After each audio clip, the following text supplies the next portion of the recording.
No. Hello. Hello and welcome back to the official Twitch for Radio Primavera Sound. We have a very, very special guest with us here in the studio, Colleen. Hi, hello. Thank you for coming. Thank you for having me. Do you know what happened? Because basically at the start of the week, I always put up a list of what we're doing in Twitch. And when I put your name up, everyone's like, Colleen, wow, I really, really like Colleen. Everyone's like, they're pretty pleased. So there we go. Thank you. It's cool because you are well known as an artist, but in the world of pop music, you would be considered more an experimental artist. Yes, that's right. Yes. But ever since you sang on many of your records, you could go into the terrain of what is considered. I say pop in the parentheses. I mean, I understand. What can you tell us? What's the difference from your point of view as a professional artist? How do these two worlds collide for you? Okay, I think they just collide naturally in the same way that they just happen to exist in my life. So I started music. Through the Beatles, basically. I mean, there's earlier stuff, but I would say the Beatles triggered me to start learning an instrument and compose. So definitely you can't get more pop than the Beatles. But then pretty rapidly I shifted to other things, and throughout my life I've just listened to so many genres of music, and I don't even feel the need to pigeonhole myself at all. And it's weird because when I started, my first album was samples, so I was labeled as electronica or even folktronica. That was the term. Oh, yeah, like folktronica. 20 years I was ago. on board. Yeah. Leaf gaze. Yeah. And even though my samples were purely acoustic, so I think there was always a weird thing going on of me being and then my third album was purely acoustic with Baroque instruments. So in a way, it doesn't really matter, and I know I stand in a weird kind of a limbo in terms of recognition. Like, I feel sometimes I have a lot of recognition, but still I'm not necessarily like super well known. But I'm just happy to be doing what I'm doing. You know, I don't ask myself too many questions. It's just so good to still make music after 20 years of publishing records. So and you can play anywhere in the world, right? You've traveled all over the world. Yes, pretty much so. I want to ask a very self-indulgent question, if I may, because we were sort of debating what language to do this in, and I found out that you were an English teacher in Poissy. Yes. In the end of the 90s, roughly? Yes, beginning of the 2000s, yes. I think it's 2002 to 2006. So I was also briefly an English assistant around about that time, and I was really happy to leave that job. So how happy were you to... Okay, I have a pretty harsh assessment of the French education system. In a way, I was reluctantly part of it, and I actually did my best to kind of go around its limitations as a teacher. So I'll just give one example. I was really into cinema, and I had my students study Apocalypse Now, which definitely wasn't on the curriculum, if you know what I mean. Yeah. I wasn't really following the books because I thought they were kind of insulting to young people's sensibilities. Like I thought they weren't really respectful of the fact that teenagers are people, basically, to put it briefly. And I actually liked the relation to the pupils. I think on the whole I had some really nice students, and I was disappointed though by the teachers, I have to say. So when I had to, I only taught, I think it was 2 years full time. Then I released my first album on Leaf, and that immediately worked quite well. And I had a crazy 2-3 years where I worked part time as a teacher, and then I was doing these shows on the weekends. Yeah. And then it got to kind of like a point of no return, because one weekend I got a special permission to go and play in LA. It was Arthur Fest, if some people remember Arthur magazine in the 2000 something. And and it was pretty insane to fly back from LA to Paris and then go to Poissy. And I thought, I can't really sustain this. So I asked for to put it short, I asked for a sabbatical. First it was denied, then it was given. And after 1 year of not teaching, I asked for a renewal. It was denied for good. And I said, well, bye-bye. Like, I have to resign from this. Children of Poissy, teach yourselves. And did any of your students become fans of your music? I think so they did find out. It was pretty massive for them to find out their teacher was someone with another life. And I know that some listened to the records and they even bought CDs. And I even had some students come to a show in Paris once. Other than that, I haven't heard back from them. So They're probably out there. So you are one of the things we like most, which is an international artist who's come to live in Barcelona, made it your home. And you've been here since roughly pandemic time, right? Yes, a little earlier, like 1 year earlier. Yeah. 1 year before the wow. You saw the two Barcelonas. Yes. Yeah. But And 3 now, I think, because now I think it's something else. Yeah. It's like tourism is worse, for instance. Yeah. But maybe we shouldn't talk about tourism. well, and I was just wondering how it had inspired your music being in Barcelona. Like, if you've seen a change. Okay, I wouldn't say there's a direct inspiration, but it so happens that my move here coincided with like a really, really big change in my personal life, which brought me to just really, how can I say that? Because it's going to sound really cliche, but I don't know, like just really put everything on the table. I really had to because it was such a big change. I also had some health issues that really bogged me down for a couple of years. And so in a way, that dramatic moment turned out to be really positive.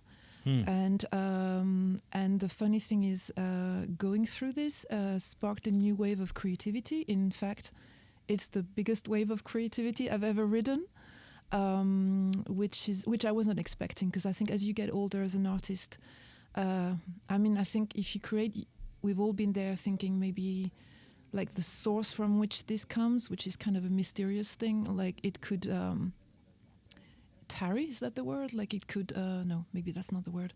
It could become dry in a way. Dry out, yeah. So I wasn't expecting to be all of a sudden like really creative, but I did become more creative. I guess the pandemic also gave me the opportunity to be more focused at home.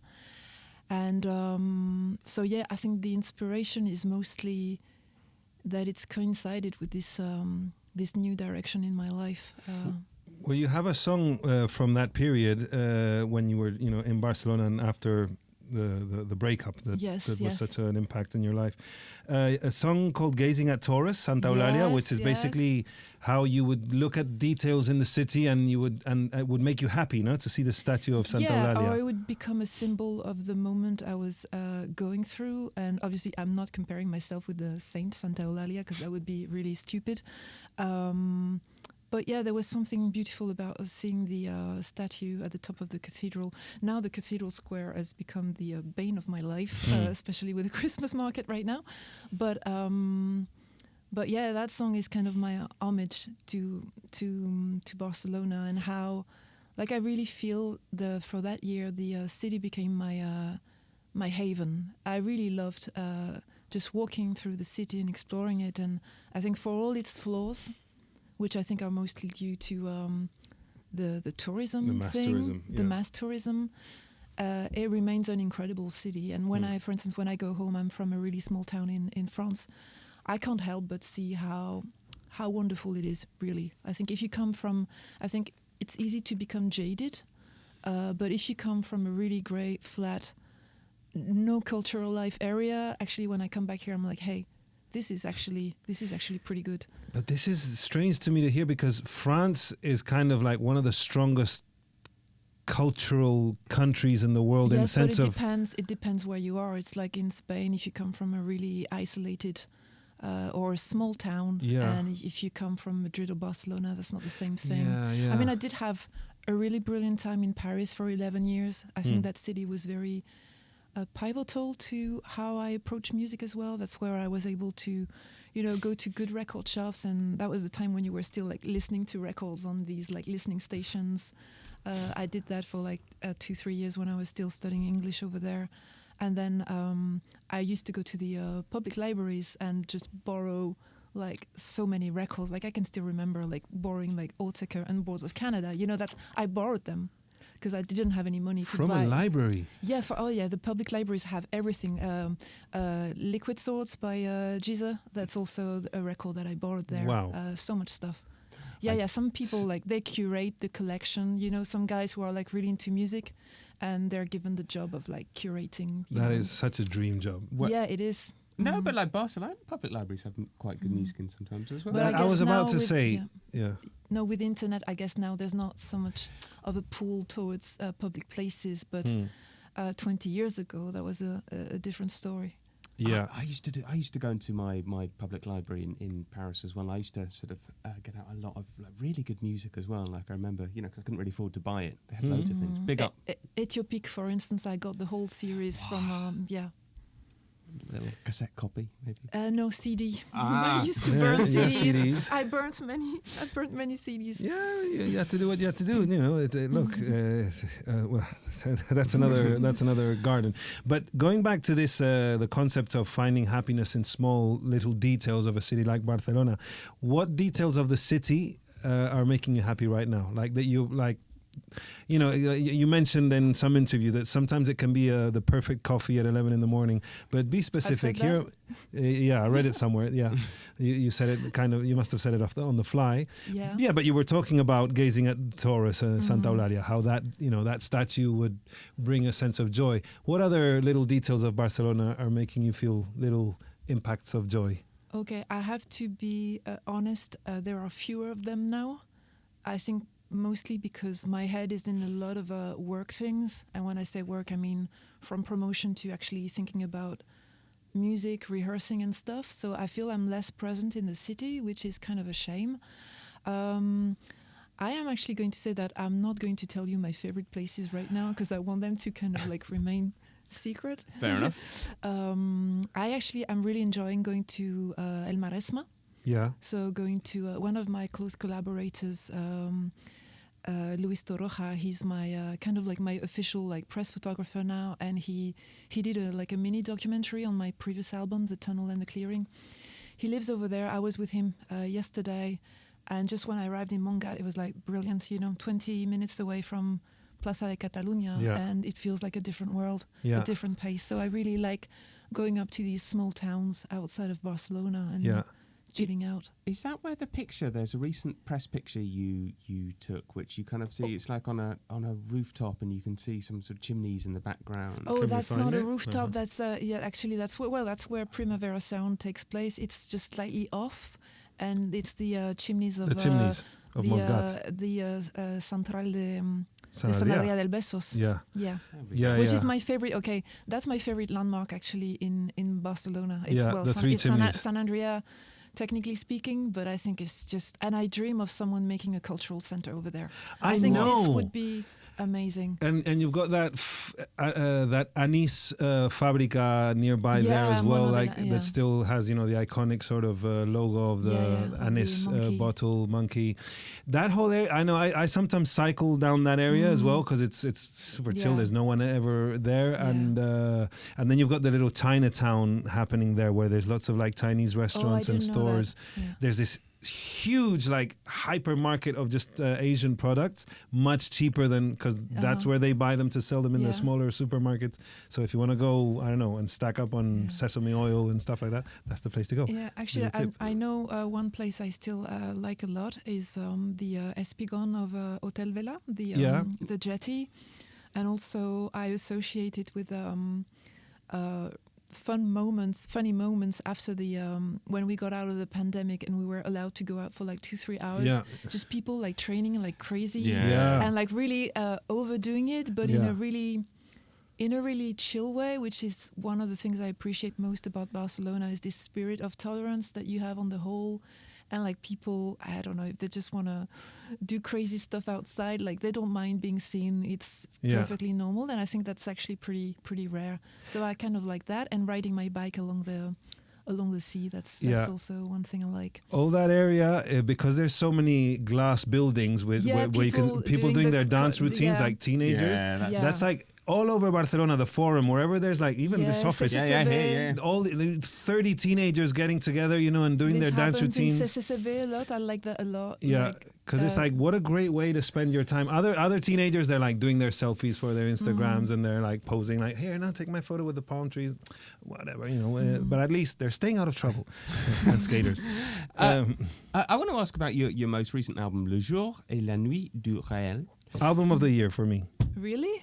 Right now, I feel that it's my favorite record of the year. Wow. Okay. Thank you. And don't ask him what his is. Let's not go there. Hang on. That's not fair. Do you like Lankum? We seem to be talking a lot about Lankum today. The Irish folk quartet. No, never mind. I love them. He hates them. I don't hate them. I don't hate them. I'm just saying. I thought you were talking about the perfume brand Lancôme. And no. Lancôme with a K, not Lancôme. No, never mind. Anyway, but congratulations on Le Jour et la Nuit du Réel. Merci. It started off as an album of songs with lyrics, and evolved. Why did you decide to change? It happened very organically, like everything I do. I think I always start albums with an idea in my head or even a concept, and then I do have to let the music dictate what is really like essential. So I had these songs where I was using the lyrics real or reality as a kind of like a thread. But then I had so many ideas for that record, and I got into synthesis like really heavily. I just fell in love head over heels with synthesis via my Moog grandmother synthesizer. And basically, I think the thing that you pour most energy into is the thing you get better at. So I could see I was starting to get some really like powerful, to me, musical moments with the grandmother, and that the rest was kind of getting on the I don't know, was being left on the side. And then at one point I looked at the list of song embryos, I usually call them like that, and I thought, you know what, this is going to be like really indigestible. This is like a meal with like 10 starters and 12 main courses. That's not going to work.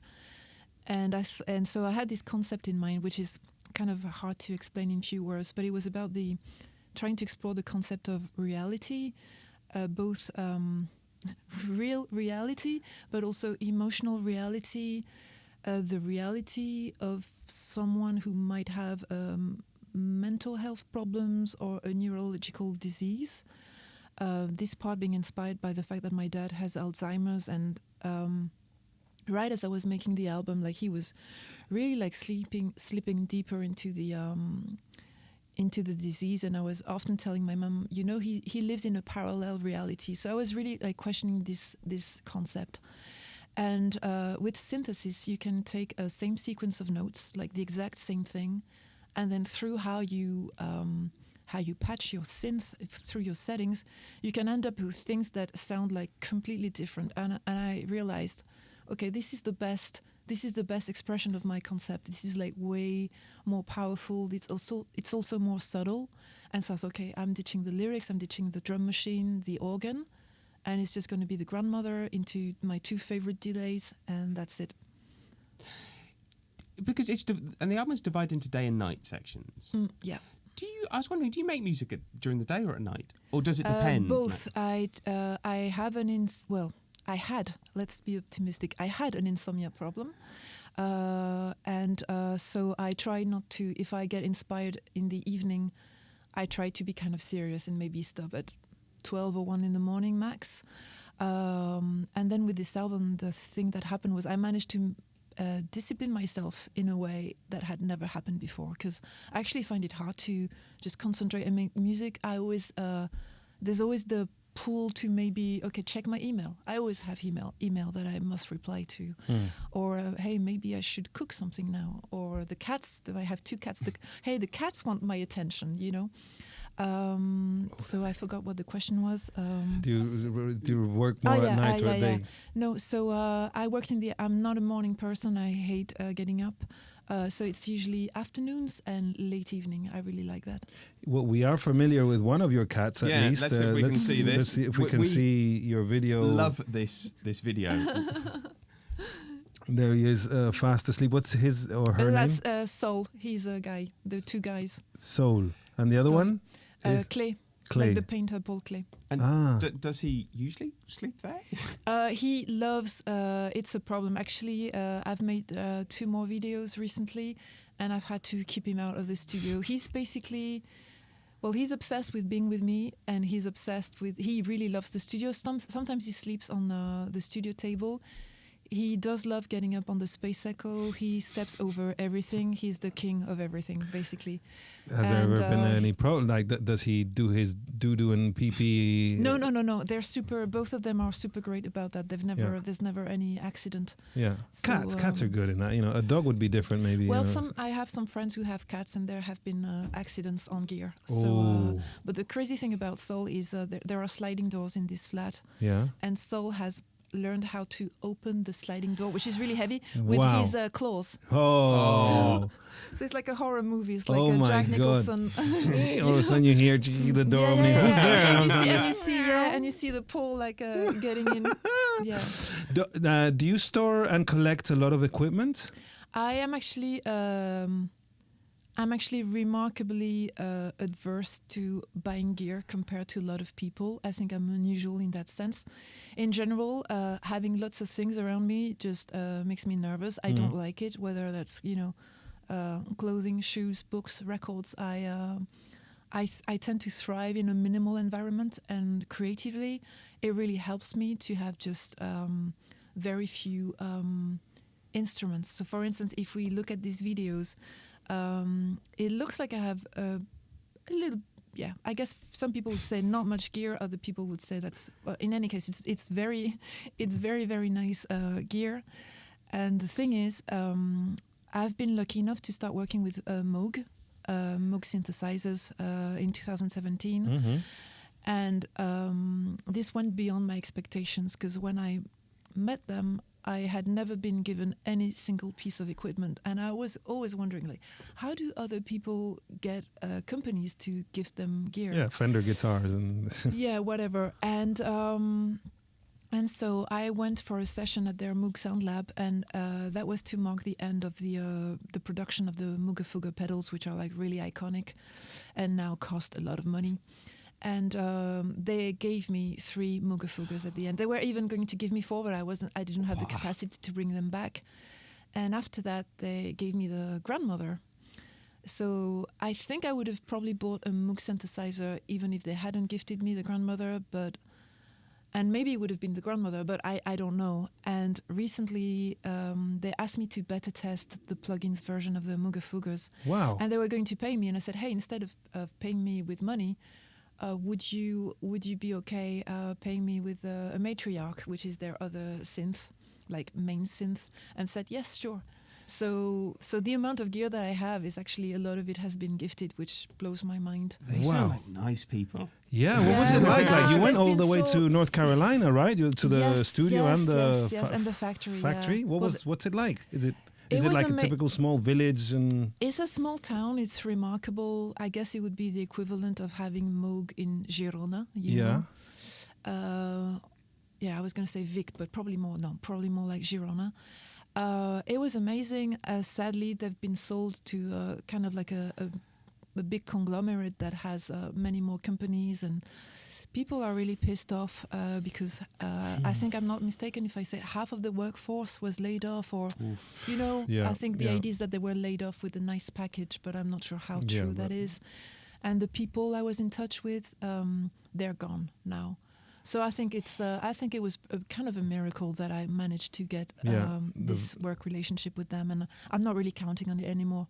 But that's, I guess, it's the way You have the grandmother and you have the matriarch. And the matriarch, and I think it's the way things go. How come they have sort of female names I don't for know. their, I don't know. grandmother, the matriarch? It's very matriarchal. I don't know that. It's kind of cool. Cool, right? It's like, from an American company where I don't know. When you got there, like, was it diverse, the crew, the people working there? Yes, and actually there were definitely some ladies, I would say, in their mid to late 50s on the, assembling synthesizers.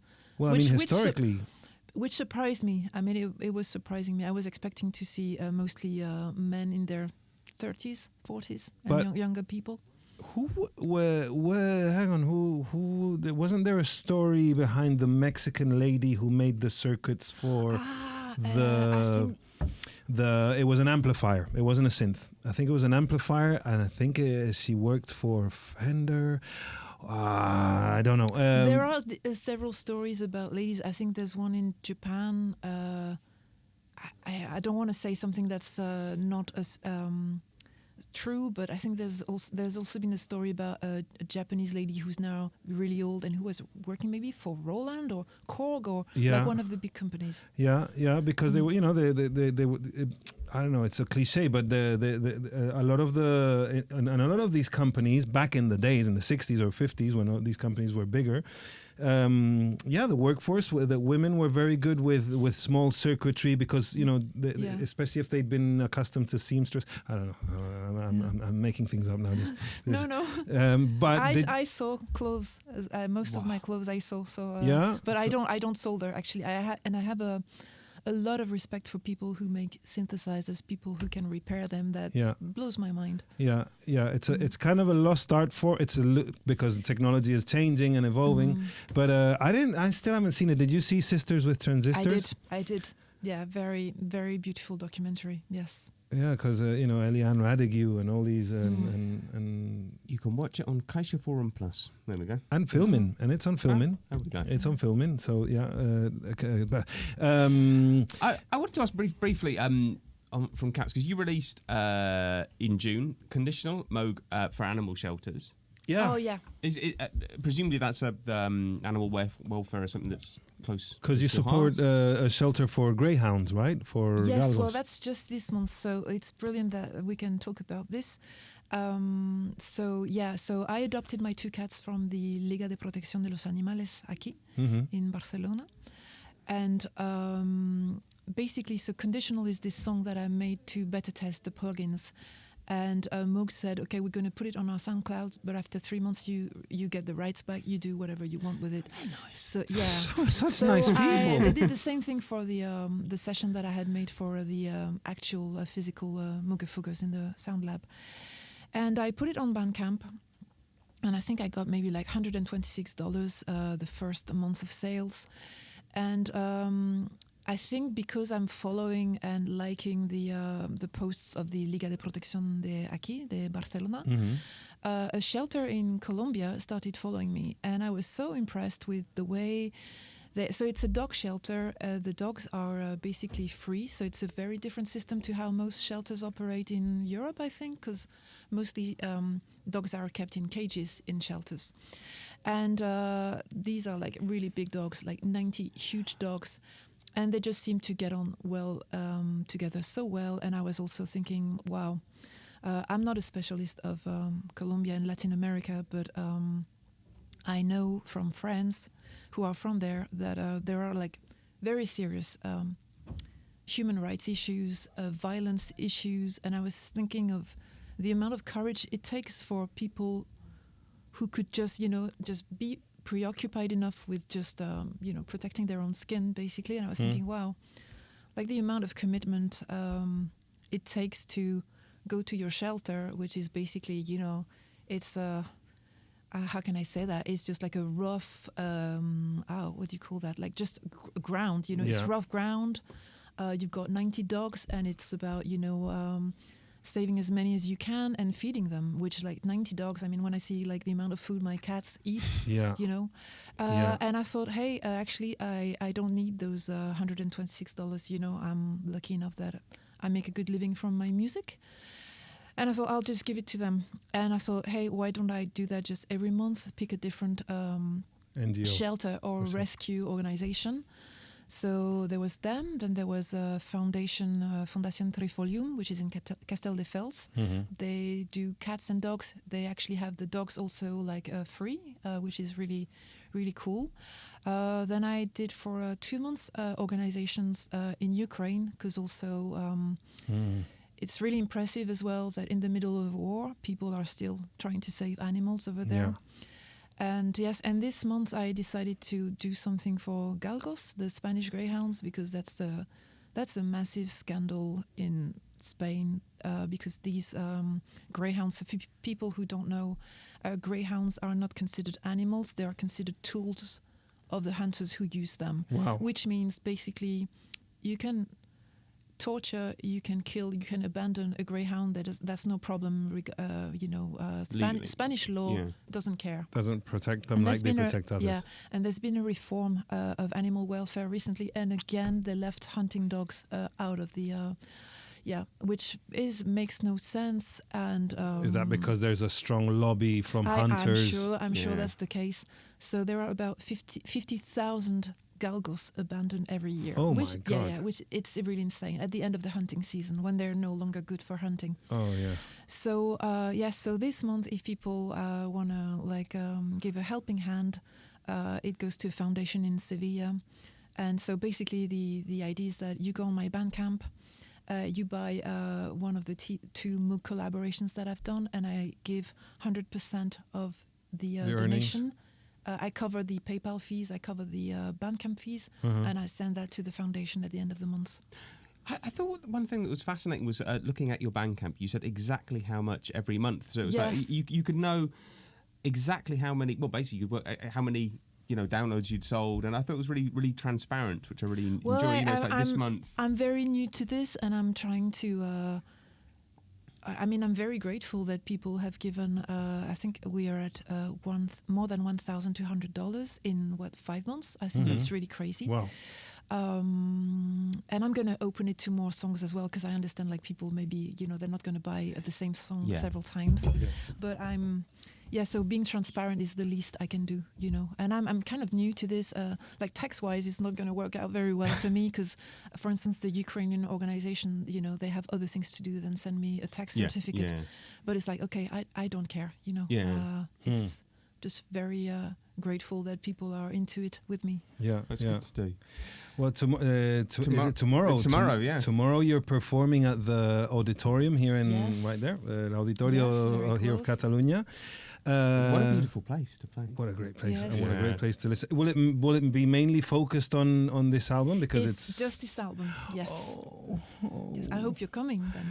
I am going to do as what I have to. I don't have very 2 cats. I've got 2 little girls, and I just had a work trip yesterday. Long story. So let me see how I can. It's at 8:00, and it's just me. So. And it's at 8:00. Okay, yes, but bedtime hour is that's the crucial one. But I'm going to do everything in my sleep power. with some lovely Moog. If I could take them to the gig, but I know. But okay. But really, it is a fascinating work of art. Le jour, réel, la nuit, réel. Congratulations, Colleen, on your career, on everything. Thank you so much for coming in. Thank you for having me. Thank you. Anytime you want to come back, you're very, very, very welcome. Thank very you. welcome. Thank you so much.